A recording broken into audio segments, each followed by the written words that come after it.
With the Elder Scrolls Online, we're bringing two different groups of players together. We got the Elder Scrolls crowd, which is used to great games like Skyrim and Oblivion and Morrowind and the older games. And then we have the MMO crowd, which is used to all the great MMOs from the last 15 years. We're bringing them all together into one great game, and we're really excited to tell you about it.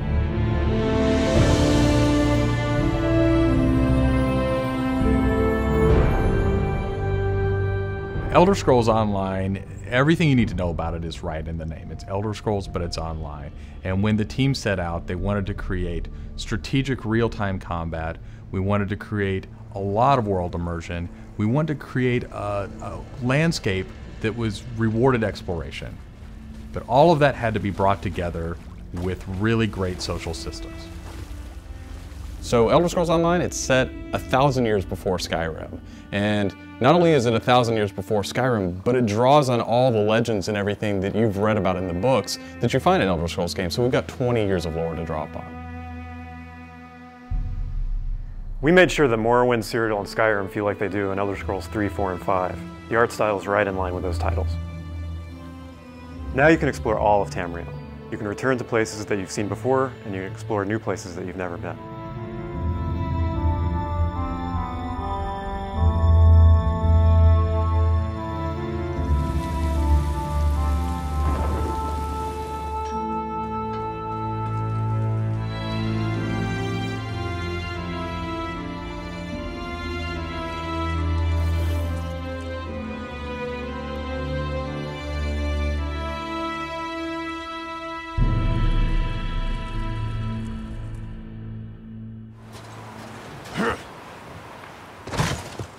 This is an Elder Scrolls combat system.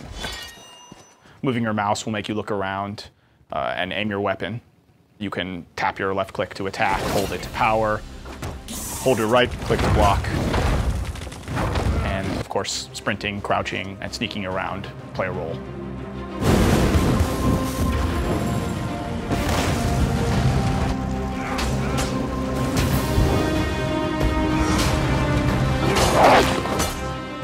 All of our characters are designed so that hundreds of them can be on screen at one time. You're going to have lots of customization options to make your character look unique. You'll find Dwarven armors, Daedric armors, Elven armors, basically all the types of armor styles and customization options that you expect from an Elder Scrolls game and the Elder Scrolls lore. By far the worst experience of any online game is at its launch, when you're trying to find your friends. You can't find people, you create a character on one shard, and then you find out everyone else is on another shard, and you have to move. That experience is not good. So we are not going to have shards. We have a technology we call Mega Server, where all players are on one server. So all your friends are right there, you just create a character, you click play, and you go. The game is smart about where to put you. It puts you in game spaces with your friends, with your guildmates. It's a way to be connected with everyone, and the game figures out where to put you. So with Elder Scrolls Online, one of the big things is that you'll be able to get together with your friends and overcome obstacles. So things like public dungeons, heroic dungeons, but most importantly, when you participate with your friends or even just with strangers, you're not competing for resources. You're all working together to overcome something, and you get equal credit for that. As a player, you're able to start off by picking one of 9 races. You'll be able to pick a class, so that's just the start though. From there, all of the choices you make with quests, all of the choices you make in which abilities you choose, which weapons you use, which armor you use, really help make your character stand out in the world. The basis for the customization system in Elder Scrolls Online is that you can use whatever weapon or armor type you actually want to use.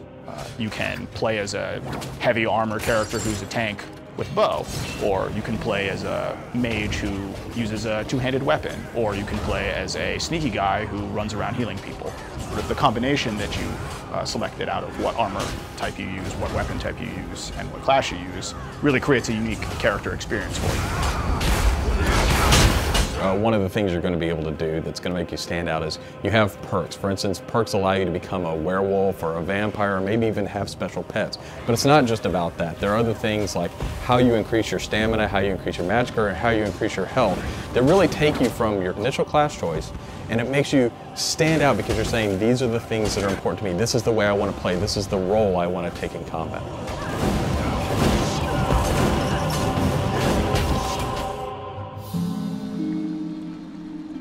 Questing in Elder Scrolls Online was built around a pretty simple concept, and that was that we wanted the player to explore.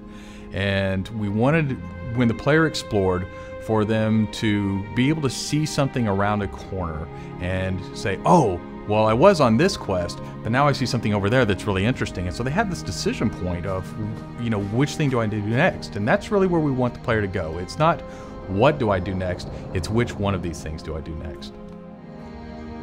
The way a player finds quests in our game is really through exploration. As they wander around the world, we have an on-screen compass, and that really points out the areas of opportunity or points of interest to the player. When the player finds a point of interest in the world, this is really where all of our story content is. And they're an opportunity for the player to make a change in the world. And a really good example of that is there's a werewolf invasion. When the player gets there, they fend off the werewolf invasion, they save the town, and every time you come back to that village, you'll be remembered and thanked by the villagers. The werewolves will be gone just like you would have in Oblivion as the hero of Clutch. Once you hit level 50, that's really where the game opens up. At this point, you're going into Cyrodiil to PvP, or you're deciding you want to go on a heroic raid with your guild and your friends, or maybe you might go into an adventure zone, which is our way of getting you into a zone where you can play solo, you can play with a small group, or you can play with a really large group to overcome obstacles.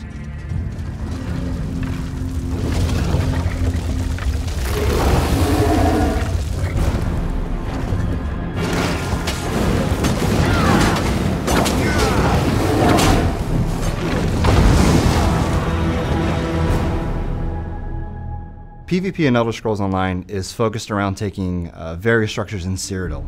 If you remember Cyrodiil from Oblivion, the space is very large, and that's a perfect setting for having three alliances fight each other. During this timeline, Imperial City is up for grabs, and there's no Emperor, so players are going to be fighting using trebuchets, catapults, all kinds of weaponry to take and hold keeps, structures, and resource fixtures around the keep to actually give the opportunity to crown one of themselves as an Emperor.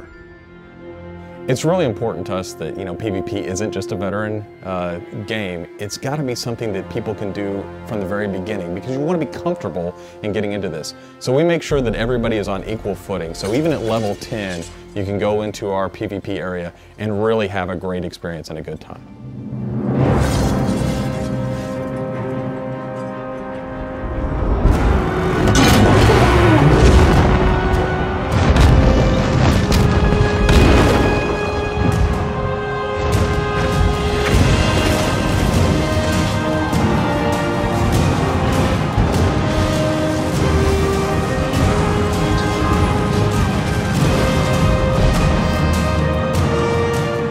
With a game the size of the Elder Scrolls Online, it's really hard to, in one demo, one presentation, one video, to list everything about the game.